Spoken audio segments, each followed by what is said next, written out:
ისრაელის პრემიერ-მინისტრმა ბენიამინ ნათანიაჰუმ უკვე დაიწყო ირანის რეჟიმის ცვლილებაზე საუბარი, ამაში იგულისხმება ისლამური რესპუბლიკის პროდასავლური ხელისუფლებით ჩანაცვლება, მაგრამ თუ ახლო აღმოსავლეთში წინა ომების მაგალითებს გადავხედავთ, ეს ნაკლებად შესაძლებელია.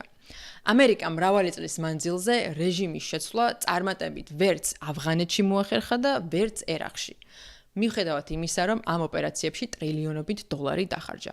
პირიქით, ავღანეთიდან ჯარების გამოყვანის შემდეგ თალიბანმა ისე მყარად გაიდგა ფესვები, რომ დღეს ქალებს ლაპარაკის უფლებაც კი აღარ აქვთ. წარმოიდგინეთ, ირანი კიდევ უფრო დიდი და განვითარებული ქვეყანაა, ვიდრე ერაყი და ავღანეთი, სადაც ბევრად რთული იქნება რეჟიმის ცვლილება გარე ძალის ხელით. ამასთან ერთად შეერთებულმა შტატებმა ერაყსა და ავღანეთში დაუშვა უდიდესი სტრატეგიული შეცდომა.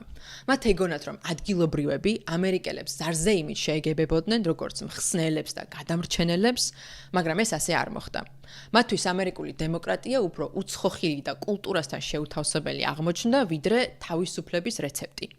ირანსაც რომ გადავხედოთ, შეიძლება თეოკრატიულ რეპრესიულ რეჟიმთან ხალხს ბევრი პრეტენზია აქვს, მაგრამ ანტიამერიკული და ანტისიონისტური განწყობები იმდენადაა გამყარებული, რომ ძნელი წარმოსადგენია ხალხი მათ დასმულ მმართველ სიხარულით შეეგებოს. მომავალ მმართველად ამ ეტაპზე ირანის ბოლო შაჰის უფროსი ვაჟი რეზა ფეჰლევი მოიაზრება, რომელიც ამჟამად შეერთებულ შტატებში ცხოვრობს და პირადადაც შევხვედრილ ვარ.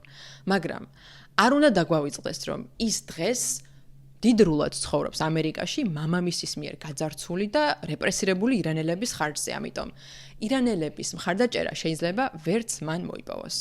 ამიტომ გაცილებით უფრო რეალისტურია სამხედრო დიქტატურა ან სამოქალაქო ომი, ანუ არასტაბილურობის მოჯადოებული წრე, როგორც ეს სირიაში მოხდა.